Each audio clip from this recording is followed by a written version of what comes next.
Hi விவோஸ். அடுத்ததா சின்ன மருமகளில் என்ன நடக்குது அப்படின்னு பார்த்தீங்கன்னா, இந்த சாவித்திரியும் தாமரையும் பேசிக்கிட்டு இருக்காங்க. அடியே தாமரை, நான் சொல்கிறத கேளு. எப்பெல்லாம் இந்த சேது பையன் தனியாக இருக்கானோ அப்போல்லாம் நீ கூட போய் அவன்கிட்ட நெருக்கமாக பழகு.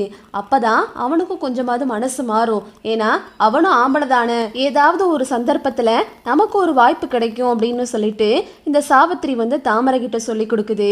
உடனே இந்த தாமரை கனவு லோகத்தில் பறக்க ஆரம்பிச்சிருது. இங்கிட்டு பார்த்தீங்கன்னா எல்லாரும் இந்த மலர் கண்காட்சியை திறந்து வைக்கிறதுக்காக ராஜாங்கத்துக்கு கூட கிளம்பி எல்லாரும் போயிடுறாங்க. அங்க போனாலும் இந்த சாவித்திரி என்ன பண்றாங்கன்னா, சேது கூட தமிழை சேர விடாமையே தன்னோடையே வச்சுக்கிறாங்க.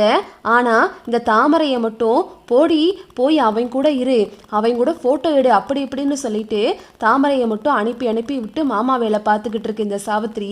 அதே மாதிரியே இந்த தாமரை சேது கூடயே போய் நின்று போட்டோலாம் எடுத்துக்கிறாங்க. அப்புறம் பார்த்தீங்கன்னா எல்லாரும் நைட்டு வீட்டுக்கு வந்துடுறாங்க. வீட்டுக்கு வந்ததுக்கப்புறம் தமிழை பார்க்கறதுக்காக சேது ரூமுக்கு வராரு.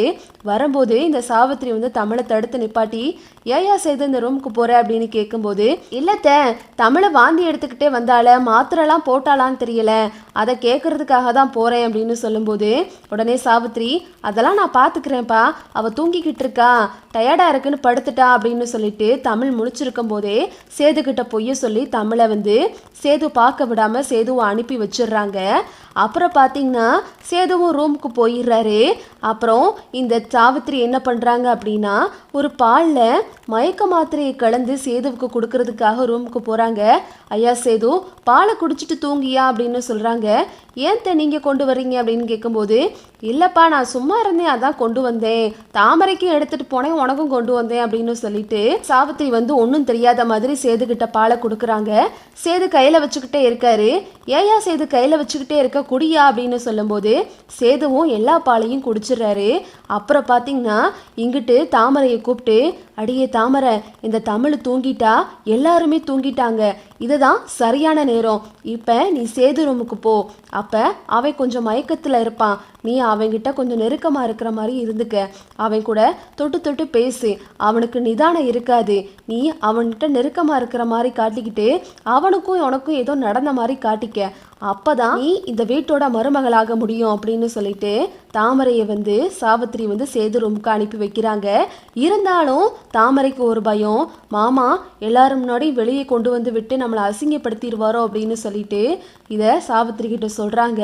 உடனே சாவித்திரி சொல்றாங்க, பயப்படாதடி, நான் தான் இருக்கேன்ல, நீ போ, நான் வெளியவே நிற்கிறேன், நீ போ அப்படின்னு சொல்லும்போது, சரிம்மா அப்படின்னு சொல்லிட்டு தாமரையும் உள்ள போறாங்க.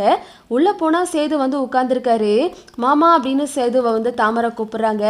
என்ன சொல்லு, நீ எதுக்கு இப்போ இங்கே வந்த அப்படின்னு சேது கேட்கும் போது, இல்லை மாமா உங்ககிட்ட கொஞ்சம் பேசிட்டு போகலான்னு வந்தேன் அப்படின்னு சொல்றாங்க. உடனே சேது சொல்றாரு, நான் ஏற்கனவே சொல்லியிருக்கேன்ல, என் ரூமுக்கு யாரும் இல்லாத நேரம் நீ வரக்கூடாது அப்படின்னு, இப்போ என்ன உனக்கு என்கிட்ட பேசணும், எதா இருந்தாலும் காலையில பேசிக்கிறலாம் அப்படின்னு சேது சொல்றாரு. இல்லை மாமா எனக்கு கொஞ்சம் போர் அடிக்குது, எல்லாரும் தூங்கிட்டாங்க, அதான் நான் உங்ககிட்ட பேசலான்னு வந்தேன் அப்படின்னு சொல்லும்போது, சரி என்ன விஷயம்னு சொல்லு அப்படின்னு சொல்றாங்க. இல்லை மாமா நான் உங்களை ஆரம்பத்திலிருந்தே விரும்புகிறேன், இப்போவும் நீங்கள் தான் என் மனசில் இருக்கீங்க, உங்களை விட்டு நான் வேற கல்யாணம் பண்ணிக்கிறலாம் விரும்பலை, ஏன்னா நீங்களும் இப்போ இந்த தமிழ் கூட வாழாம தானே இருக்கீங்க, அவளை விவாகரத்து பண்ணிட்டு என்னைய கல்யாணம் பண்ணிக்கங்க மாமா அப்படின்னு சொல்லிட்டு இந்த தாமரை சொல்லவும் சேதுவுக்கு கோவம் வந்துடுது. ஒழுங்கு மரியாதையாக வெளியே போ அப்படின்னு சொல்றாரு சேது. இப்ப நீ வெளியே போகல, அப்பாவை கூப்பிட்டுருவேன் அப்படின்னு சொல்றாரு. ஏன் மாமா அப்படி பேசுறீங்க அப்படின்னு சொல்லிட்டு தாமரை கேட்குறாங்க. உடனே சேதுவுக்கு கோவம் தாமரையை அரைஞ்சிடுறாரு. மாமா நீங்க என்னதான் இருந்தாலும் என்னை அடிச்சிருக்க கூடாது அப்படின்னு சொல்லிட்டு தாமரை அழுதுகிட்டே வெளியே போயிடுறாங்க. வெளியே சாவித்திரி கிட்ட நடந்த விஷயத்தை எல்லாத்தையும் தாமரை சொல்றாங்க. என்னடி சொல்ற, அவனுக்கு மாத்திரையை கலந்து கொடுத்துமா இவ்வளவு நிதானமா இருக்கான், என்ன போ அப்படின்னு சொல்லிட்டு, நம்ம பிளான் எல்லாம் வீணா போச்சு அப்படின்னு சொல்லிட்டு இந்த சாவித்திரியும் புலம்பிக்கிட்டு இருக்கு. விழுடி பார்த்துக்கலாம், எங்கே போயிட போகிறான், இங்கே தானே இருப்பான், வேற ஏதாவது நான் பண்ணுறேன் அப்படின்னு சொல்லிட்டு இந்த சாவித்திரியும் தாமரையை கூட்டிகிட்டு போயிருது. இதுதான் அடுத்தடுத்து நடக்க போகுது. ஓகே விவோஸ், இந்த வீடியோ உங்களுக்கு பிடிச்சிருந்தா லைக் பண்ணுங்கள், ஷேர் பண்ணுங்கள், மறக்காமல் நம்ம சேனலை சப்ஸ்கிரைப் பண்ணிக்கோங்க. தேங்க்ஸ் ஃபார் வாட்சிங்.